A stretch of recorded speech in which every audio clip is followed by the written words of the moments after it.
The Gospel according to St. Matthew, chapter 22.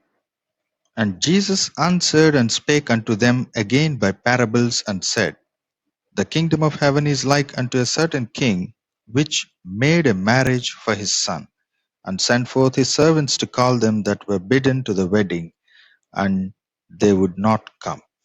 Again he sent forth other servants, saying, Tell them which are bidden, Behold, I have prepared my dinner, my oxen and my fatlings are killed, and all things are ready. Come unto the marriage.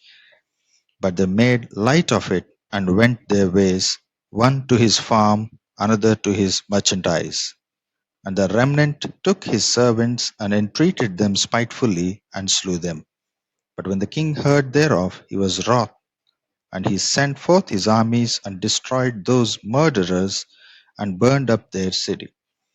Then said he to his servants, The wedding is ready, but they which were bidden were not worthy.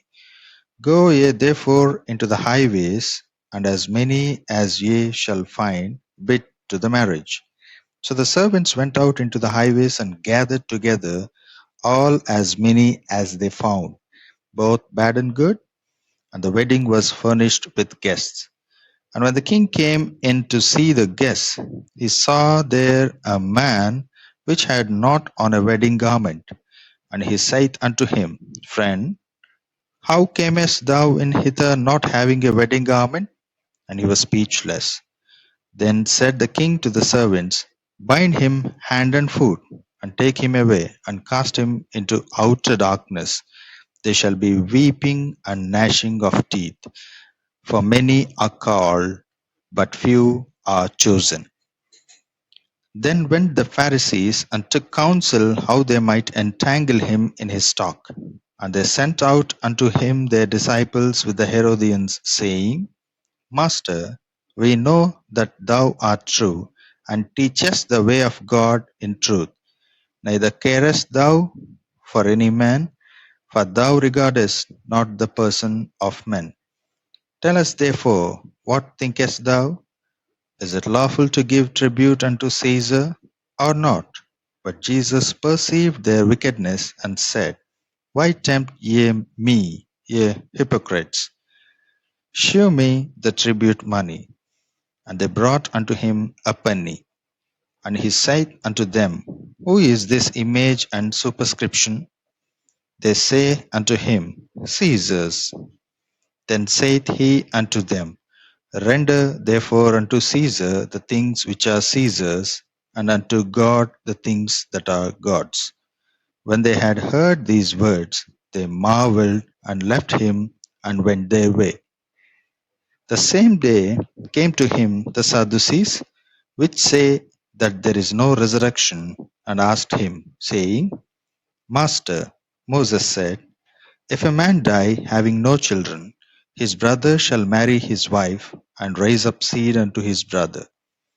Now there were with us 7 brethren, and the first, when he had married a wife, deceased, and having no issue, left his wife unto his brother. Likewise the second also, and the third unto the 7th. And the last of all the women died also. Therefore, in the resurrection, whose wife shall she be of the 7? For they all had her.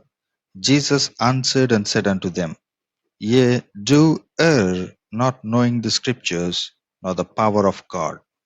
For in the resurrection they neither marry, nor are given in marriage, but are as the angels of God in heaven.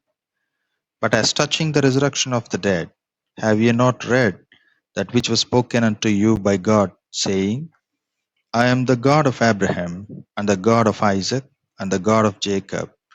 God is not the God of the dead, but of the living. And when the multitude heard this, they were astonished at his doctrine. But when the Pharisees had heard that he had put the Sadducees to silence, they were gathered together. Then one of them, which was a lawyer, asked him a question, tempting him, and saying, Master, which is the great commandment in the law? Jesus said unto him, Thou shalt love the Lord thy God with all thy heart, and with all thy soul, and with all thy mind. This is the first and great commandment.